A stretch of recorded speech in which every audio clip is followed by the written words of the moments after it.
Hello everyone, आप सभी का स्वागत है इस वीडियो में। तो जैसा कि आपको पता है, जो यूपी पीसीएस का एग्ज़ाम होने वाला है 6 दिसंबर को, उसी को ध्यान में रखते हुए जो यूपी पीएससी के लिए ध्येय आईएएस टेस्ट सीरीज चलाता है, तो आज से हम टेस्ट वाइज टेस्ट रिवीजन के तौर पे इसको ले रहे हैं। इसको आपको देखना चाहिए, क्योंकि हम कितना भी पढ़ लें, जब तक उसको हम टेस्ट में नहीं लगाएंगे तो हम उसको एनालाइज नहीं कर पाएंगे कि हमारी तैयारी कैसी है। तो ध्यान रखो, रिवीजन करने का बेस्ट तरीका यही है कि अगले कुछ दिनों में टेस्ट सीरीज पे फोकस ज़्यादा करके और साथ में पीवाईक्यू करके आप अच्छे मार्क्स को लेकर आ सकते हो। इस सीरीज़ का महत्व ये रहेगा कि आपको लगभग 130+ नंबर लाने में आपकी हेल्प करेगा ये। ठीक है, अगर आप रिवीजन करने, लास्ट ऑप्शन यही होना चाहिए आपको, जितना हो सके लास्ट में इसको रिवीजन करें, क्योंकि रिवीजन के बिना आपका कुछ नहीं होने वाला। चाहे कितनी भी 100 किताब पढ़ लो तब भी नहीं होने का। लेकिन अगर आपने उनमें से 10 बुक को पढ़ लिया और 100 बार पढ़ लिया या 10 बार ही पढ़ लिया, तो आपको वो बेनिफिट करेगा। तो ध्यान रखो, हम देखो इसमें 150+ क्वेश्चन है, 150 क्वेश्चन है, 150 टॉपिक तैयार होंगे। तो रिवीजन करने का बेस्ट तरीका क्या होता है कि टॉपिक वाइज टॉपिक मिलेगा, एक पूरा टॉपिक इसमें, तो उसको पूरा का पूरा कंप्लीट कर लो। यहाँ से जो क्वेश्चन आपको आते होंगे उनको देखते चलना, वरना जो नहीं आ रहे तो उनका शॉर्ट नोट्स भी बना सकते हैं आप। ये वो आपके ऊपर डिपेंड करता है आप कितनी मेहनत करते हो। बाकी मैं आपको यहाँ पे सारी चीज़ें बताते चलूँगा। ठीक है, तो चलिए चलते हैं आगे।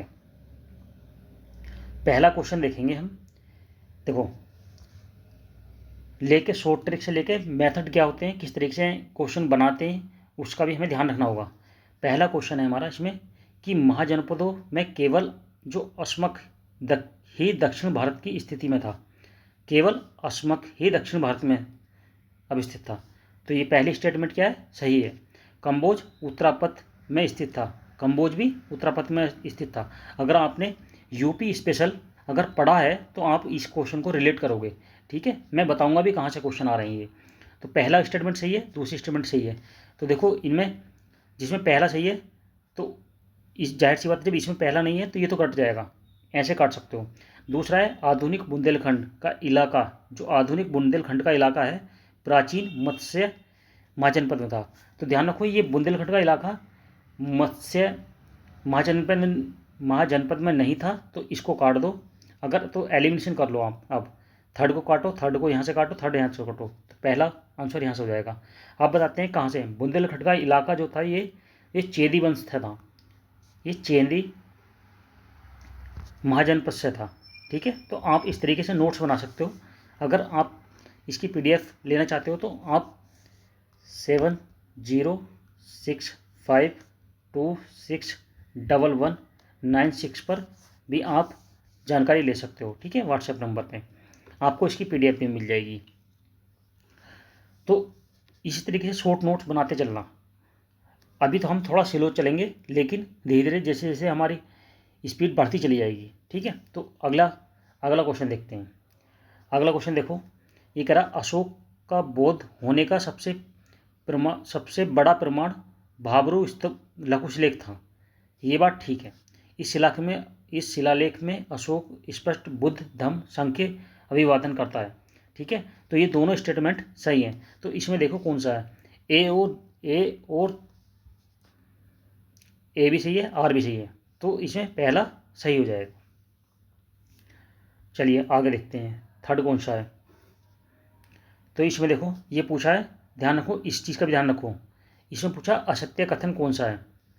इल्तुतमिश के समय अवध में पीर्थों का विद्रोह हुआ था, तो ये ठीक है। अलाउद्दीन द्वारा आंतरिक विद्रोह, ध्यान रखो, इस तरीके कीवर्ड पे ध्यान रखो। आंतरिक विद्रोह को निपटने के लिए रक्त और लोह की नीति अपनाई गई थी, तो ये गलत है।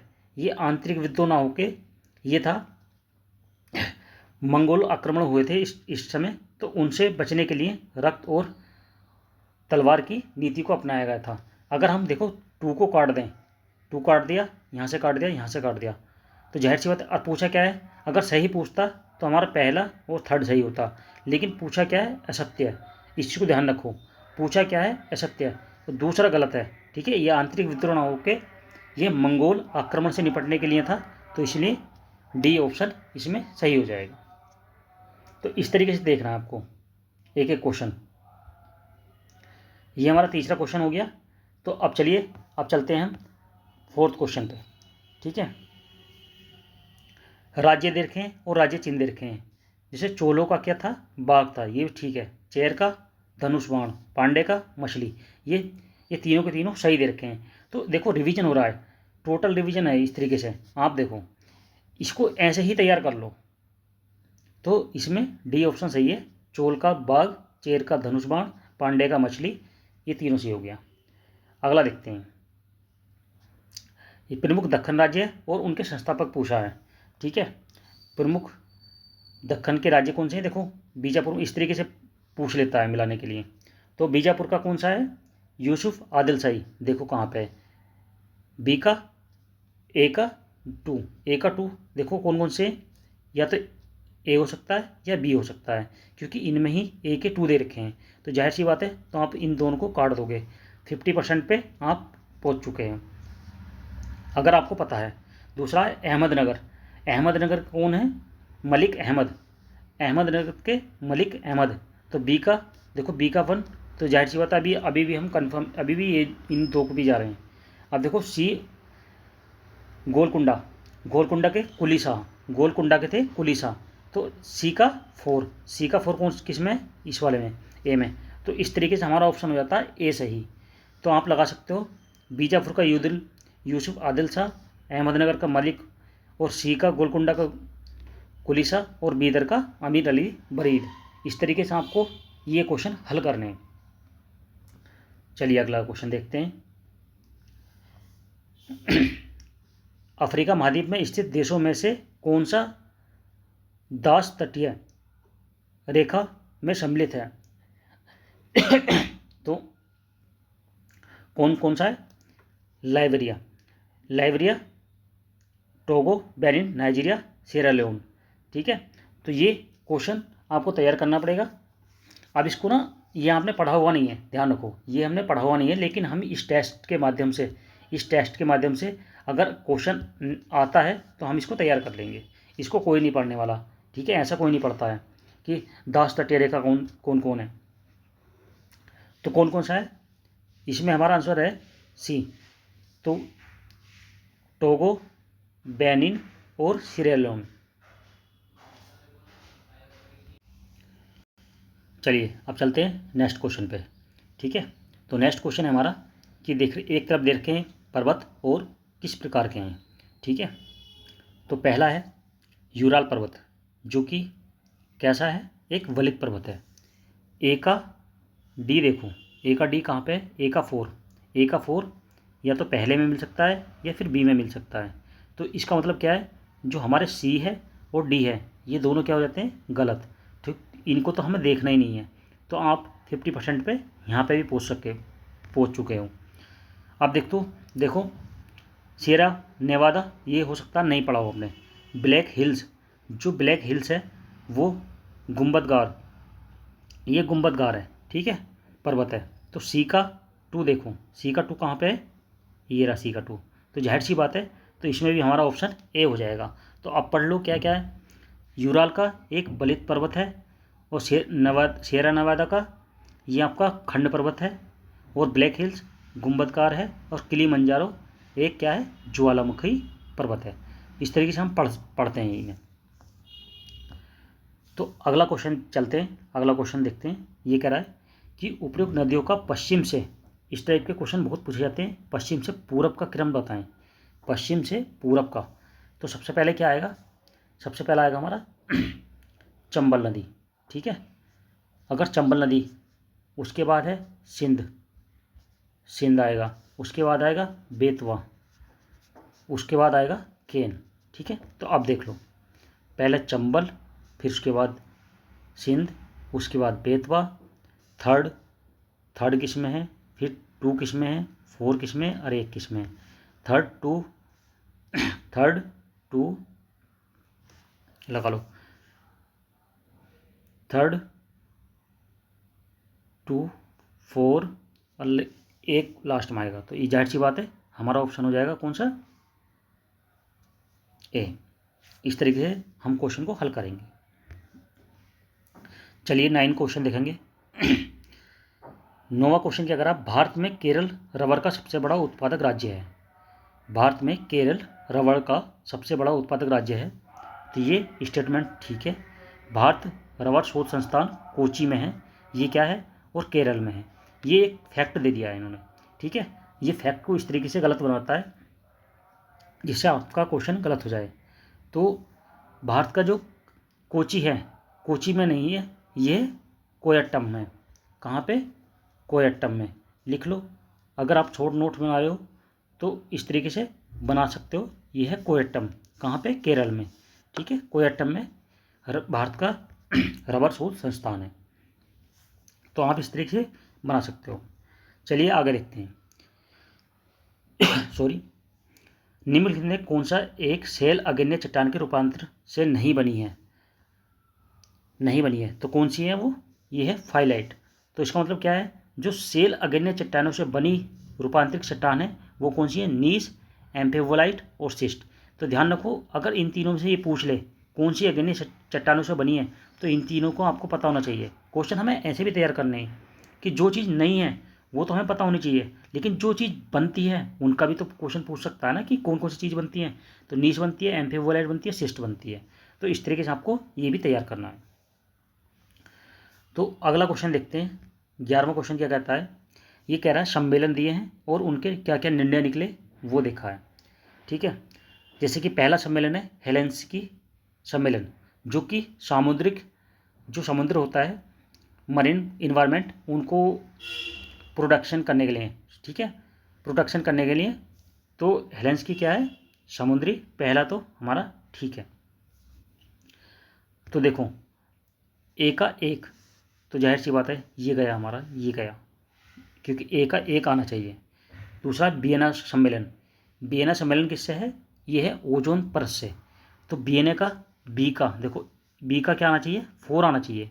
जहाँ पे बी का 4 दिखाई दे रहा हो तो वो हमारा आंसर हो जाएगा, क्योंकि बी के 4 में, सी बी में तो 2 है, लेकिन बी का 4 सिर्फ ए में है। तो हमारा 2 अगर हमें पता है तो उससे ही हमारा आंसर निकल जाता है। इन वाले क्वेश्चन में ज़्यादातर 50% का रूल निकल जाता है कि अगर 50% आपको पता है तो क्वेश्चन आपके हल हो जाते हैं। तो इसलिए हमारा क्वेश्चन पहला हो जाएगा।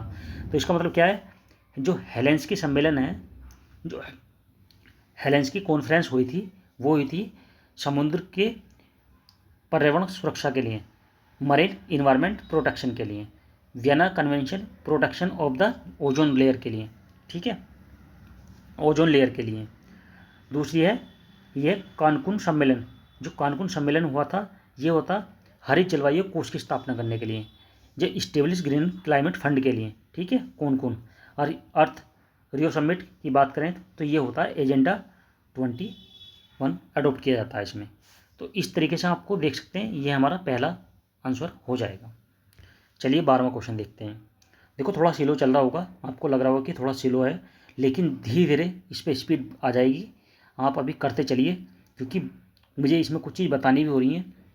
आप शॉर्ट नोट्स बनाएं, सेकंड टाइम में आपको रिवीजन करने में बहुत आसानी रहेगी। अगला क्वेश्चन है 12वां, जो कि कह रहा है कि बांग्लादेश में ब्रह्मपुत्र को जमुना के नाम से जाना जाता है।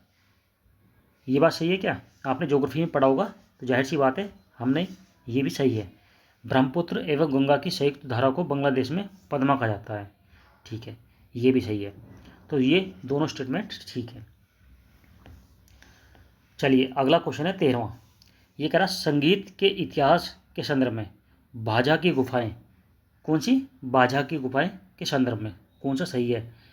ये कह रहा है इन भारतीय कला को ढोलक का सबसे पहला चित्रण शामिल है, गलत, सबसे पहला, ठीक है, ऐसे वर्ड पकड़ने हैं। उन्होंने भारत के सबसे पुराने विदित संगीत को संकेत मौजूद किए हैं, ये भी गलत है, ठीक है। सातवाहन काल के दौरान गुफाओं का उपयोग संगीत विद्यालय के रूप में किया गया था, कहाँ के, सातवाहन काल के लिए। इन्होंने भी एक क्या दे दिया है, स्टेटमेंट दे दिए कि एक फैक्ट डाल दिया है। तो अगला देखो क्या कह रहा है, ये कह रहा है इन गुफाओं की कई नक्काशी में साबित होता है कि तबला तालवाद्य यंत्र का उपयोग किया गया था, लगभग 2300 वर्ष पुराना। ये बहुत पुरानी गुफाएं हैं। तो ये हमारा स्टेटमेंट ये सही हो जाएगा। इस तरीके से आपको इनको तैयार करना है। आपने नहीं पढ़ी होगी ना, मैं कह रहा हूँ कि ये नहीं पढ़ी होंगी, आप किसी नोट्स आपने बहुत सारी चीज़ ऐसी होती है जो हम छोड़ देते हैं पढ़ते पढ़ते, ठीक है। तो इसको आप कोई नोट्स बना के इसको तैयार कर लो। ये यहीं रिवीजन करने के लिए ये टेस्ट सीरीज क्यों लगाते हैं, हर चीज़ नहीं पढ़ी होती है। 100 टॉपिक आप 150 क्वेश्चन कर रहे हैं, तो लगभग 150 टॉपिक को टच करेगा ना ये, तो आप 150 टच करेंगे। इस तरीके से आप लगा लो। देखो मेरा टारगेट ये है कि लगभग अभी हमारे पास में 90 दिन मानता हूँ मैं, तो 90 दिन पड़े हैं। अगर 90 टेस्ट लगा दिए तो आपके लगा कर देख लो कितने कितना क्वेश्चन बैठेंगे, लगभग बहुत सारे क्वेश्चन कर जाओगे आप।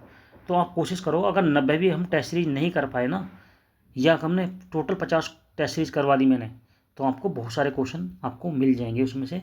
और नहीं भी मिलेंगे तो आपको एलिमिनेशन करने में बहुत मदद मिलेगी, जिससे कि आपके नंबर बूस्ट हो जाएंगे। लगभग 15 से 20 क्वेश्चन आपके यहाँ से बढ़ जाएंगे। ध्यान रखना, टेस्ट सीरीज़ का मतलब ये नहीं होता कि आपको सिलेक्शन करा देगा, लेकिन टेस्ट सीरीज़ का मतलब ये भी नहीं है कि उससे क्वेश्चन नहीं आएंगे या उससे आपको बेनिफिट नहीं मिलेगा।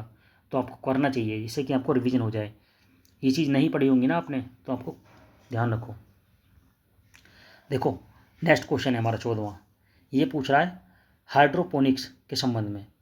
हाइड्रोपोनिक्स का मतलब क्या है, यह मृदा आधारित पोषक तत्वों से भरपूर कृषि क्षेत्र में पौधे उगाने की एक विधि है। क्या था, मृदा आधारित, ठीक है।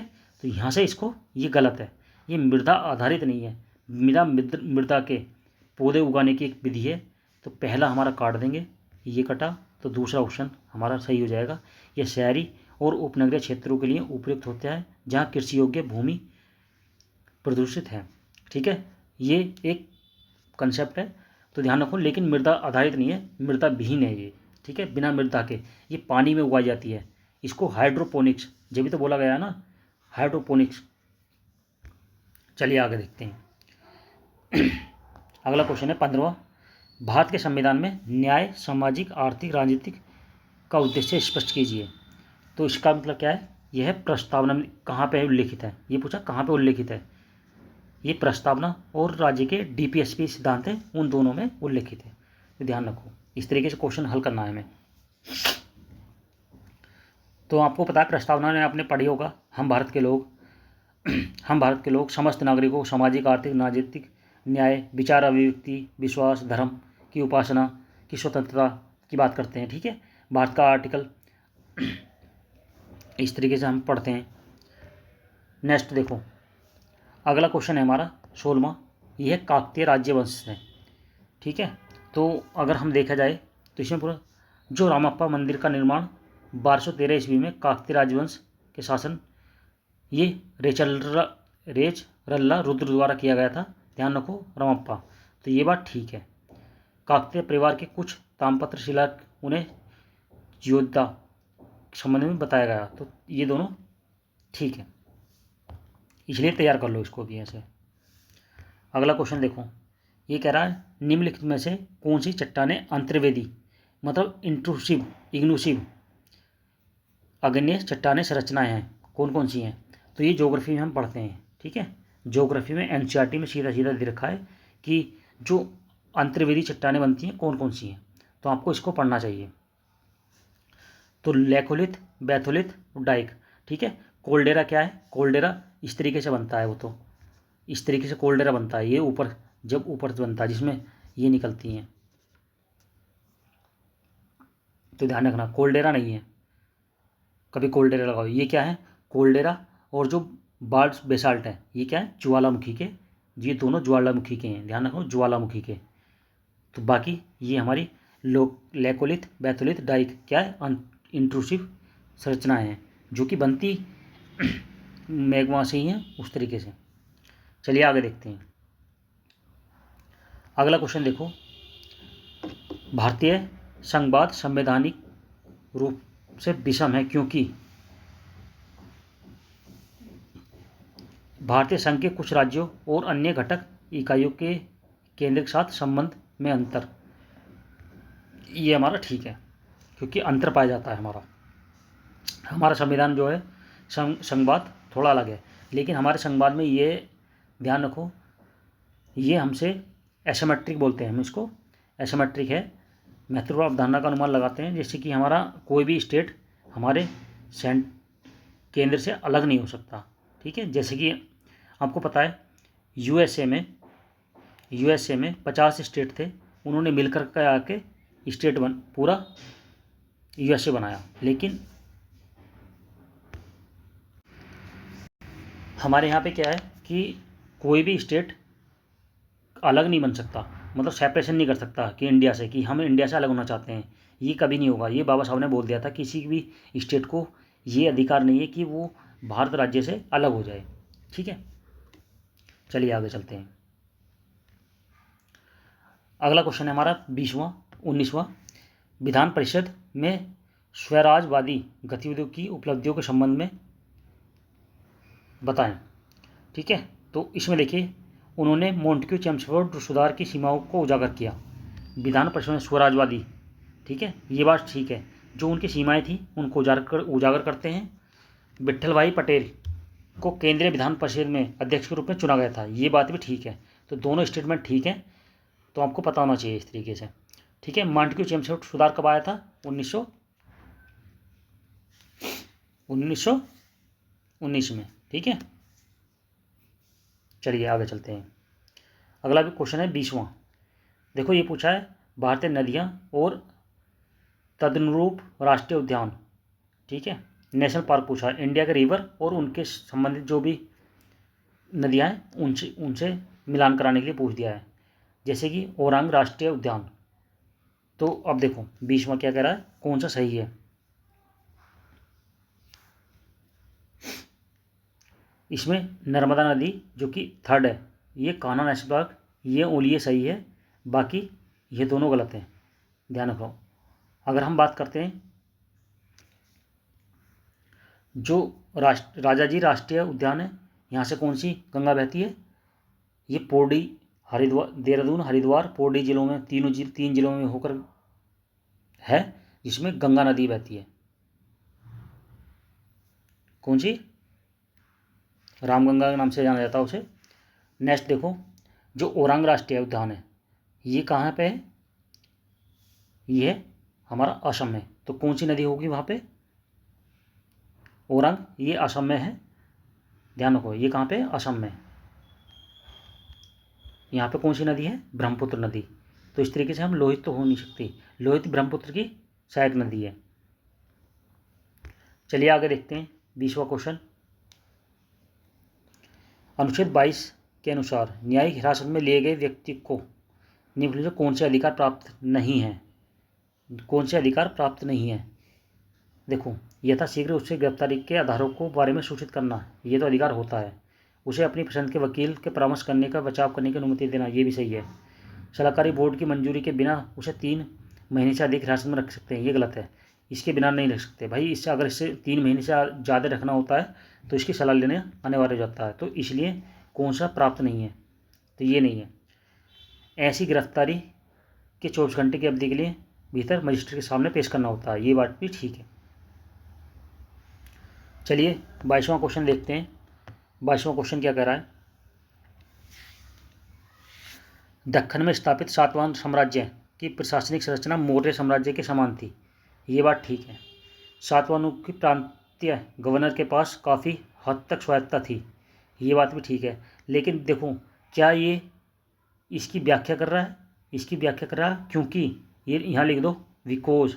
अगर विकोज लिख दो कि पता चल जाएगा, क्योंकि अगर इसकी ऊपर वाले की स्टेटमेंट की ये व्याख्या करता है तो व्याख्या की बात आ जाएगी, लेकिन ये व्याख्या था नहीं करता है। ये सेपरेट स्टेटमेंट ठीक है, ये सेपरेट स्टेटमेंट ठीक है। तो स्टेटमेंट तो दोनों ठीक है, लेकिन व्याख्या नहीं कर रहा है, तो इसलिए इसका बी ऑप्शन हो जाएगा। चलिए 23वां क्वेश्चन देखते हैं। भारत में एक राष्ट्र एक चुनाव प्रणाली को लागू करने की सिफारिश किस आयोग की गई थी? ठीक है, 1 नेशन 1 इलेक्शन। तो ये क्वेश्चन 23वां क्वेश्चन है। तो अगर हम देख रहे हैं, विधि आयोग ने ये बात रखी थी। ठीक है, कौन सी? 170वीं रिपोर्ट में विधि आयोग ने ये बात रखी थी। राय गज केसरी और दाय गज केसरी की उपाधियां निम्नलिखित में किस राजवंश से संबंधित हैं? तो ध्यान रखो, ये किससे? गजपति वंश से जुड़ी हुई हैं। ये किससे? गजपति वंश से जुड़ी हुई हैं। राय गज केसरी, दाय गज केसरी, किससे? गजपति वंश से। तो इस तरीके से आप देख सकते हो, ये गजपति वंश उड़ीसा, आंध्र प्रदेश, बंगाल के कुछ हिस्सों में शासन करता था। ठीक है, चलिए आगे देखते हैं। बाल गंगाधर तिलक के बारे में जानकारी पूछ रहा है, ठीक है। निम्नलिखित में कौन से विचार हैं? ये कह रहा है बाल गंगाधर तिलक उपरोक्त किससे संबंधित हैं? तो देखिए ये 25वां क्वेश्चन है। ये पूर्ण सार्वजनिक सभा से संबंधित है, ये बात ठीक है। सम्मति आयु एज ऑफ कंसेंट एक्ट के माध्यम से इससे संबंधित है। गौ रक्षा से नहीं थे, आत्मसभा से नहीं थे। ध्यान रखो, जो आत्मसभा थी किससे संबंधित है बताओ जल्दी, कमेंट के माध्यम से बताओ। जो आत्मसभा थी ये थी हमारी राजा राम मनोहर राय, जो कि उनसे संबंधित थी। तो इस तरीके से आप देख सकते हो, अगर कोई चीज़ नहीं पता है तो आप उसको नोट करते चलें ताकि आपको जानकारी मिलती रहे। बात करते हैं गौरक्षणी सभा की। ये दयानंद सरस्वती से संबंधित है, ठीक है। ये दयानंद सरस्वती थे, ये राजा राम मोहन राय, बाकी ये दोनों तिलक, तो इसलिए पहला आंसर हो जाएगा। चलिए अगला क्वेश्चन देखते हैं। निम्नलिखित ग्रंथों में से किन में सुल्तान मोहम्मद बिन तुगलक की राजधानी परिवर्तन करने के विषय में उल्लेख किया गया है? तो 26वां क्वेश्चन देखो, ये हमारा तारीख़ फ़िरोज़शाही इसमें और फतेह उस सलातनी, ये इनमें किया गया था, तो इसलिए हमारा आंसर हो जाएगा 1 और 4। 27वां क्वेश्चन देखते हैं। संसद द्वारा 1966 में संघ राज्य क्षेत्र दिल्ली और उच्च न्यायालय की स्थापना की गई थी, ये बात ठीक है। अनुच्छेद 241 में संसद को यह शक्ति प्रदान करता है कि वह किसी राज्य संघ हेतु उच्च न्यायालय की स्थापना कर सकती है, ये बात भी ठीक है। और उसकी व्याख्या भी कर रहा है, क्योंकि उच्च न्यायालय की स्थापना की बात कर रहा है, यहाँ पे भी स्थापना की बात कर रहा है। तो इस तरीके से आप देख सकते हैं, क्योंकि आर्टिकल ये कहता है कि संसद ऐसा काम कर सकती है, तो इसमें पहला ऑप्शन हमारा सही हो जाएगा, ठीक है। चलिए 28वां क्वेश्चन देखते हैं। हैरी सियारा फोमीज से आप क्या समझते हैं? हैरी सियारा से आप क्या समझते हैं? तो इसका आंसर हो जाएगा हमारा एक सुंदरबन। यह सुंदरबन के मैंग्रोव वनों में पाई जाने वाली मूल्यवान इमारती एक लकड़ी है, ठीक है। पहला तैयार कर लो बस ऐसे ही। कोल तार के संबंध में बात करते हैं। 29वां क्वेश्चन आ जाओ, कोल तार से संबंधित है। ये कह रहा है 29 में, उद्योग में कोयले के प्रक्रमण द्वारा कोल तार प्राप्त होता है, ये बात ठीक है, कोयले से किया जा सकता है। यह अप्रिय गंध वाला गाढ़ा द्रव होता है, ये बात भी ठीक है। 200 पदार्थों से का मिश्रण होता है, हो सकता है लगभग। तीसरा है सिल्वर फिश और शलभ जैसी घरेलू कीटों को भगाने के लिए प्रयुक्त नेपथीन गोलियां कोलतार से प्राप्त होती होंगी भाई, जाहिर सी बात है। जो अगर दे रखा है, ये हमें नॉलेज करने के लिए दे रखा है, हमें ऐसे अगर क्वेश्चन आता है तो हमें इसे तैयार करना है। ये मत सोचो कि हमें पता नहीं है, ये एप्लीकेशन बेस होते हैं, ठीक है, एप्लीकेशन बेस हैं क्वेश्चन, इसमें गलत नहीं होगा। जो मैक्सिमम ऑप्शन दे रखा हो वो उस पर जाओ आप, तो इसलिए हमारा आंसर हो जाएगा ए। चलिए 30 पे 30 क्वेश्चन। कार्बन चक्र में बैक्टीरिया किस प्रकार की भूमिका निभाते हैं? कार्बन चक्र में बैक्टीरिया किस प्रकार के निभाते हैं? तो प्रकाश संश्लेषण द्वारा CO2 को स्थिरीकरण करने में, बात ठीक है। ये भी सभी मृत कार्बनिक पदार्थ को अपघटन द्वारा CO2 को स्थिरीकरण करने में, ये बात भी ठीक है। रासायनिक संश्लेषण में CO2 को स्थिरीकरण करने में, ये भी ठीक है। तो तीनों ऑप्शन ठीक है, तो इसका आंसर हो जाएगा डी। चलिए 31वां क्वेश्चन देखते हैं। सितंबर 2025 में आयोजित महिला हॉकी एशिया विश्व कप 2025 में निम्नलिखित कथनों पर विचार करें। तो इसमें ये कह रहा है आयोजन चीन हांगझाऊ शहर में होता है, ये बात ठीक है। श्रीलंका में फाइनल में भारतीय महिला हॉकी टीम को पराजित किया था, ये बात गलत है, ठीक है। चीन ने फाइनल में भारतीय महिला टीम को हराया था, ना कि श्रीलंका ने। किसने? श्रीलंका की जगह कौन था? चीन था। तो इस तरीके से क्वेश्चन ये मैनिपुलेट करता है क्वेश्चन हमेशा, तो गलत करता है, तो इसलिए हमारा आंसर हो जाएगा ए। चलिए आगे चलते हैं। 32वां क्वेश्चन देखो, सम्मेलन पूछा है कहाँ कहाँ हुए, तो ऐसे क्वेश्चन हमेशा पूछ लिए जाते हैं। पहला क्वेश्चन, पहला विश्व पर्यटन शिखर सम्मेलन 2025, ये कहाँ हुआ है? मोलाका में। ए का टू कहाँ पे? तो देख लो ए का 2 कहाँ पे? या तो बी ए हो सकता है या बी हो सकता है, तो हमारे सी और डी कट जाते हैं। तो अब देखो हम, तो बी देखो, बी में ए सही है, सी और डी देख लो, COD शांति शिखर सम्मेलन 2025, ये कहाँ पे हुआ है? सी का थर्ड है हमारा ये, तो ये ठीक है। ये शर्म अल शेख में हुआ था, शांति शिखर सम्मेलन 2025। तो इस तरीके से देख सकते हैं, ये हमारा आंसर हो जाएगा ए। विश्व रोबोट शिखर सम्मेलन 2025 बीजिंग में हुआ, ये बात भी ठीक है। इस तरह के नोट्स बना सकते हो आप। तो चलिए 33वां क्वेश्चन देखते हैं। कौन सी एक राज्यपाल के संबंध में सही नहीं है? तो ध्यान रखो, सही नहीं पूछा है, ठीक है। राज्यपाल 5 वर्ष से पूर्व पद से नहीं हटाया जा सकता, गलत बात है भाई, हटा सकता है वो ये राष्ट्रपति, जो राष्ट्रपति होता है ना, राष्ट्रपति के प्रसाद पर्यत काम करता है ये, अगर इसको हटा सकता है, ठीक है, कभी भी जब चाहे। तो ये पहला ही गलत हो जाता है। तो अगली स्टेटमेंट देख लो, हो सकता है ये पूछ ले सही कौन कौन सी स्टेटमेंट है। राज्यपाल का वेतन भत्ते राज्य की संचित निधि से पर भारित होते हैं, बात ठीक है। राज्य के राज्यपाल को राष्ट्रपति अपने हस्ताक्षर और मुद्रा सहित अधिपत्र द्वारा नियुक्त करता है, ये बात भी ठीक है। तो ठीक है, चलिए आगे 34वां क्वेश्चन देखते हैं। 34वां क्वेश्चन कह रहा है, जीवनाशी रसायनों को रेंगती मृत्यु कहा जाता है, बात तो ठीक है ये, ठीक है। ये रासायनिक विषैले अपशिष्ट के रूप में आहार श्रृंखला में प्रविष्ट होते हैं तथा मनुष्य के जंतुओं के आहार में माध्यम से प्रविष्ट हो जाते हैं, ये बात भी ठीक है। तो पहले स्टेटमेंट ठीक है और उसकी व्याख्या भी कर रहा है, तो ये हमारा ए ऑप्शन सही हो जाएगा। चलिए 35वां क्वेश्चन देखते हैं। 35वां क्वेश्चन क्या कहता है? ये कह रहा है, ब्रोमीन एक ऐसा अधात्विक तत्व है जो सामान्य ताप पर द्रव अवस्था में रहता है। ब्रोमीन के बारे में बात कर रहा है, ठीक है, हमें पता नहीं है लेकिन हम इसको तैयार करना है, ये बात ठीक है। ब्रोमीन को एक ऐसा अधात्विक तत्व है जो सामान्य ताप पर द्रव अवस्था में रहता है, नॉर्मल टेम्परेचर पर भी, ठीक है। लिथियम सबसे हल्की धातु है, ये बात ठीक है, लिथियम सबसे हल्की धातु है, तो ये भी ठीक है। चलिए आगे देखते हैं। अगला क्वेश्चन है हमारा, कौन सा देश फाइव आइज इंटेलिजेंस अलायंस का सदस्य नहीं है? फाइव आइज इंटेलिजेंस का सदस्य नहीं है, तो इनमें कौन कौन से सदस्य हैं? तो पहले तो ये जान लो, तो इसमें संयुक्त राज्य America, Canada, United kingdom, Australia, New Zealand शामिल है, ठीक है। ये कब बना था? द्वितीय विश्व युद्ध के बाद अमेरिका ब्रिटेन के बीच सिंगल इंटेलिजेंस सहयोग के रूप में हुआ था, ठीक है। और कनाडा 1948 में इस संगठन में शामिल हो जाता है, बाद में 1956 में ऑस्ट्रेलिया शामिल हो जाता है और न्यूजीलैंड भी शामिल हो जाते हैं, ठीक है। ध्यान रखो, इसमें भारत सम्मिलित नहीं है, तो इसमें नहीं कौन कौन सा है? भारत, तो यहाँ से काट सकते हैं। तो इसका मतलब क्या है? न्यूजीलैंड भी है, ये भी है, ये 5 आइज। चलिए आगे देखते हैं हम। 37वां क्वेश्चन है, महावीर स्वामी के ज्ञान प्राप्ति के 12वें वर्ष में जैन धर्म में मतभेद पैदा हो गया, जामाली संघ छोड़कर चले गए, वह मतभेद के सिद्धांत के कारण पैदा हुआ था, ठीक है। 37वां क्वेश्चन है, ये क्रियामाणकृत सिद्धांत से संबंधित है, ठीक है, ध्यान रखो। अगला क्वेश्चन है 37वां नहीं 38वां। ये कह रहा है कि गिग अर्थव्यवस्था भारतीय सकल घरेलू उत्पाद में महत्वपूर्ण योगदान देती है, तो ये बात तो ठीक है, चलो ठीक है, जीडीपी में तो सहयोग करती है गिग इकोनॉमी में, ठीक है। दूसरा, भारत में गिग श्रमिक परिवहन वितरण और फ्रीलांसिंग सहित विभिन्न क्षेत्रों में शामिल है, ये भी दोनों चीज ठीक ठाक है।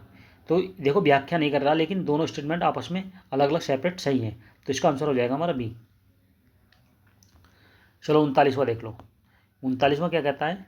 ये कह रहा कौन सा सम्मिलित नहीं है? तो ध्यान रखो, राष्ट्रीय पोषण संस्थान हैदराबाद में, ये बात ठीक है। पारिस्थितिकी विज्ञान केंद्र पुणे में नहीं है, ध्यान रखो। राष्ट्रीय विज्ञान पारिस्थितिकी ये पुणे में ना होकर के ये कहाँ पे? बेंगलोर में। ये कहाँ है? बेंगलोर में, बंगलुरु, ठीक है, ध्यान रखो। इस तरीके से आप इसके नोट्स बना सकते हो। बेंगलोर में है, ध्यान रखो। जो काजरी है ये जोधपुर में है। भारतीय पारिस्थितिकी एवं पर्यावरण संस्थान कहाँ पे? नई दिल्ली में। तो इसको आपको ऐसे तैयार करना है। चलिए अगला क्वेश्चन है हमारा 40वां क्वेश्चन देखो। ये कह रहा खाद्य और पेय पदार्थ की कीमतों में वृद्धि। ये कह रहा भारतीय अर्थव्यवस्था में सीपीआई कोर की बात कर रहा। सीपीआई कोर मुद्रास्फीति में वृद्धि का कारण बन सकते हैं। तो खाद्य पेय पदार्थों की कीमतों में वृद्धि नहीं, पेट्रोल डीजल की कीमतों में वृद्धि, हाँ ये बात ठीक है, ध्यान रखो। और ईंधन प्रकाश श्रेणी एलपीजी, केरोसिन, बिजली इत्यादि में वृद्धि। नहीं, सिर्फ इसमें दूसरा सही है। देखो सीपीआई हेडलाइन मुद्रास्फीति वस्तुओं और सेवाओं को सम्मिलित किया जाता है इसमें। अगर सीपीआई कोर की बात करें, ध्यान रखो दो चीज़ होती हैं, एक तो होती है सीपीआई हेडलाइन, ठीक है, हेडलाइन। तो इसमें क्या होता है, इसमें तो वस्तुओं और सेवाओं को सम्मिलित किया जाता है, लेकिन ईंधन को नहीं किया जाता है। और सीपीआई कोर की बात करें, इसमें ईंधन को शामिल कर लिया जाता है, जो ईंधन होता है उसको शामिल कर लिया जाता है। खाद सीपीआई कोर में वस्तु और सीमा मतलब वृद्धि को मापने के लिए खाद और ईंधन जैसी अस्थिर शामिल नहीं किया जाता है।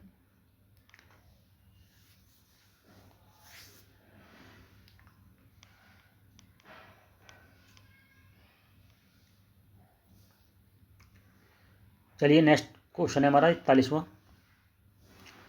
राष्ट्रीय पुनर्गठन आयोग फजल अली आयोग ने किस राज्य पुनर्गठन योजना के 4 बड़े कारकों को पहचान की थी? ठीक है, कौन सा इनमें सम्मिलित नहीं था? देश की एकता और सुरक्षा की अनुरक्षण संरक्षण करना। इन्होंने कहा था कि देश की एकता और सुरक्षा को के साथ कोई भी खिलवाड़ नहीं किया जाएगा, इसको बनाना हमारा कर्तव्य होगा। एक राज्य एक भाषा के सिद्धांत को इन्होंने अपनाना, ये बात गलत है। इन्होंने भी एक राज्य एक भाषा को अपनाया नहीं था। भाषाई और सांस्कृतिक एक रूपता पर बल दिया था, वित्तीय आर्थिक प्रशासनिक पर भी बल दिया था। चलिए 42वां क्वेश्चन देखते हैं। तो इसमें देखो शायद मुझे लगता है 2025 वाला जो पेपर हुआ था, तो उसमें शायद ये पूछ लिया था कि जो फजल अली आयोग बनाया था उसमें और सदस्य कौन कौन से थे। तो एक थे एम पाणिकर, ठीक है, पणिकर, एक एम पणिकर थे, और एक थे एच एन कुजरू। ध्यान रखो, इनका भी आपको पता होना चाहिए, एच एन कुजरू। फजल अली तो थे एम पणिकर, एम एन कुजरू, तो इन्होंने भी इसमें थे साथ में। चलिए आगे देखते हैं। लीप्स 2025 पहल के संबंध में सत्य कथन। तो 43वां क्वेश्चन है, ये छोड़ दे क्या हमने? हाँ, ये अभी देख लो, ये पढ़ लो पहले। 42वां क्वेश्चन है हमारा। अक्टूबर 2025 में तुवालू IUCN की नया सदस्य देश बना है, तो ये बात ठीक है 42वां। दूसरा कह रहा है कि IUCN का 90वां सदस्य बना है, ये भी ठीक है। तो चलिए 43वां क्वेश्चन देखते हैं। 43वां क्वेश्चन में देख लो, लीप्स के बारे में पूछा है कि लीप्स 2025 की पहल के संबंध में सत्य कथन है। यह पहल उद्देश्य भारत में लॉजिस्टिक क्षेत्र को अंतर्राष्ट्रीय मानकों के अनुरूप बनाना है, बात ठीक है। लीप्स 2025 को वाणिज्य उद्योग मंत्रालय और DPIIT द्वारा तैयार किया गया है, ये भी ठीक है। चलिए 44, भाप अगार गैस वाटर गैस के संबंध में कौन सा सही है? 44वां, तो ये कह रहा है अमोनिया औद्योगिक उत्पादन में उपयोगी, ठीक है। मिथाइल एल्कोहल भी बनाया जाता है, ये बात भी ठीक है। भाई तुम्हें कहाँ पता होगा भाई, बनाया जाता होगा ना। अगर उन्होंने 1% भी बना दिया तो फिर तो क्वेश्चन सही हो जाएगा ना। तो इस चीज़ को ध्यान रखना ही नहीं कि ये होते हैं एप्लीकेशन बेस्ड क्वेश्चन। भाई वाटर गैस की बात कर रहा है, हो सकता है बना दिया हो, तुमने पढ़ा थोड़ा है ना यार, किसी ने नहीं पढ़ा ये क्वेश्चन, लेकिन तुम्हें तो करना है, तो भाई ये करना पड़ेगा इस तरह के क्वेश्चन। तो चलिए अगला क्वेश्चन है हमारा 45वां क्वेश्चन देखते हैं। देखो गणराज्य दे दिया, उनका वर्तमान क्षेत्र दे दिए हैं, ठीक है। तो पहले रामग्राम के कोलिप, ये कहाँ पे है? ये गोरखपुर के जनपद में पड़ता है, रामग्राम गोरखपुर जनपद में। तो ए का थर्ड देख लो कहाँ पे है। देखो ए का थर्ड, तो जाहिर सी बात है। देखो सी एक, अगर आपको एक भी पता है तब भी आपका आंसर निकल जाएगा। तो तभी तो कहते हैं टेस्ट लगाओ, उनमें से जो नहीं आ रहा है तो भाई शॉर्ट नोट्स बना लो, जिससे लास्ट टाइम में रिवीजन करने में आसानी रहे। अब इस तरीके से देख लो, बी का क्या है? बी का ए पावा केमल फाजिल नगर क्षेत्र, ठीक है। और सी का 4 कपिलवस्तु सिद्धार्थनगर केशुपुत्र गोरखपुर जनपद, ये क्या नाम, गंगा यमुना दोहाब। तो इस तरीके से क्वेश्चन होते हैं। इनमें से अगर एक भी आपको पता है तो आप क्वेश्चन हल कर जाओगे। ये क्वेश्चन सबसे आसान होते हैं, ध्यान रखना, अगर आपको एक भी ऑप्शन कट जाता है। चलिए आगे चलते हैं। 46वां क्वेश्चन देखो,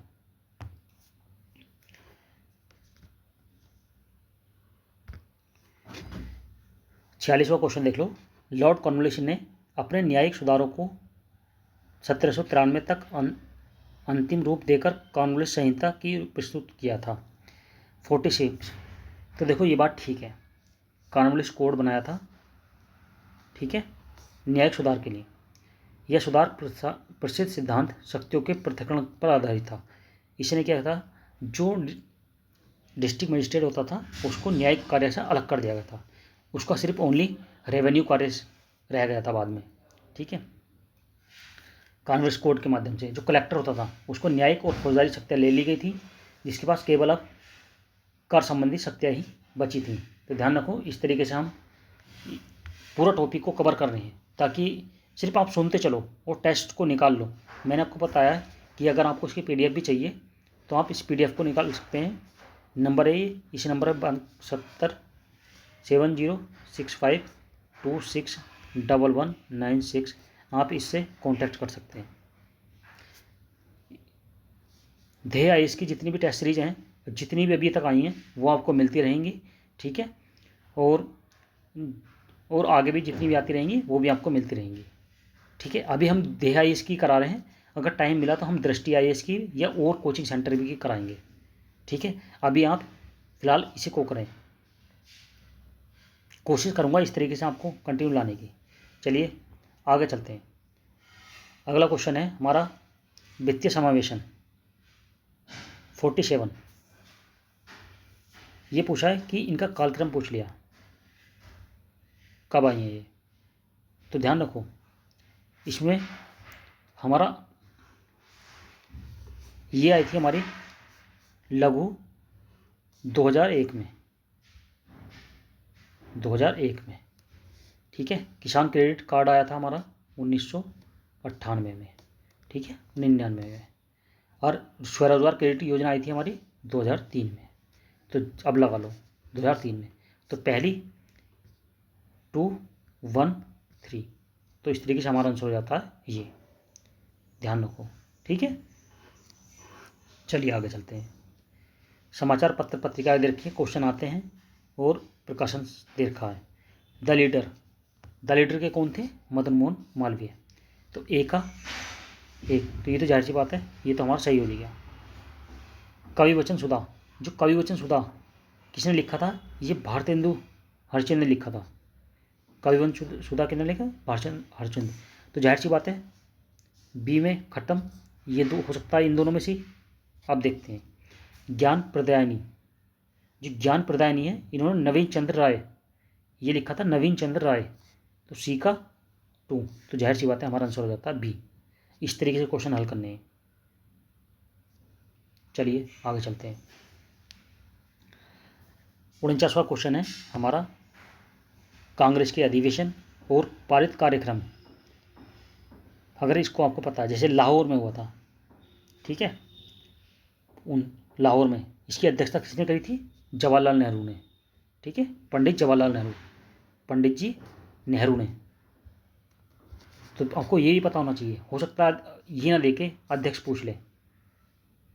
तो इसमें क्या इसमें क्या पारित हुआ था, पूर्ण स्वराज। तो ए का 4 देख लो कहाँ पे है, ए का 4 2 में है, बी में और सी में, बी में और सी में।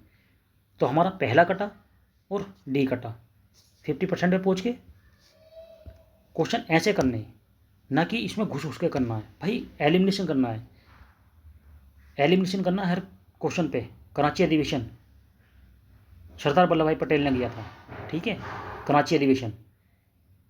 कराची अधिवेशन में क्या चीज़ हुई थी, इसमें मौलिक अधिकारों की बात करी थी।